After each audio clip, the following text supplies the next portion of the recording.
Each day, Lucy Molina looks out her kitchen window and sees air pollution. It's the whole community that's getting impacted. She says they can smell it, and sometimes it makes her eyes burn. Yes, there is environmental injustice. I call it direct what it is, environmental racism. She lives in Commerce City, in a neighborhood surrounded by industry. I call it the toxic Bermuda Triangle. The Purina factory and the I-70. And then we have Suncor on this side, and then we have the Excel Energy up there. Her family has lived here for generations. Everybody here knows we do not drink the water here. We do not cook with the water. It's normal to have cancer. It's normal to have migraines and bloody noses. That's normal. Well, it shouldn't be. She says her grandmother died from leukemia. Her family deals with asthma, eczema, diabetes, and much more. And we, of course, live an uncomfortable life, going to the doctors all the time, missing school. I mean, we have the lowest performing district in the state. Okay?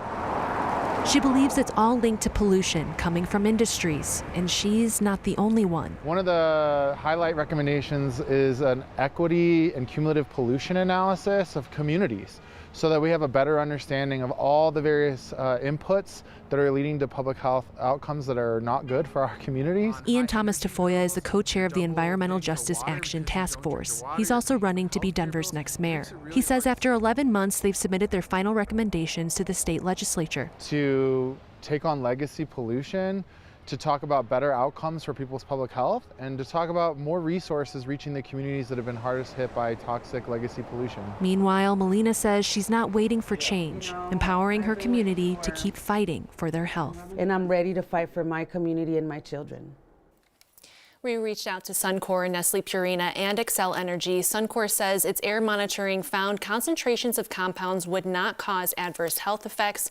Suncor says the calculated cancer risks were within the range deemed acceptable by the EPA and the State Department of Health. Excel says it has been working with state and regional leaders to address air quality and transitioning its electric system to make cleaner energy. Still not a comfortable place to be, though, for people who are living in the area. Yeah, the Suncor just had a meeting with the community. Lucy was telling me about it, and she said, they basically told us that what they're emitting is not causing cancer. And to her, that just doesn't ring true because she's seen generations of her family get cancer. Her neighbors get cancer. Like she said in the story, that it's so normal for them to have cancer and all these other illnesses, and that it shouldn't be normal, that we shouldn't be normalizing it. So she's raising her voice about it. Yeah, thank God that she is. We hear from Suncor and we report on it all the time, but to hear from someone in that community is super important. Absolutely. Thank you.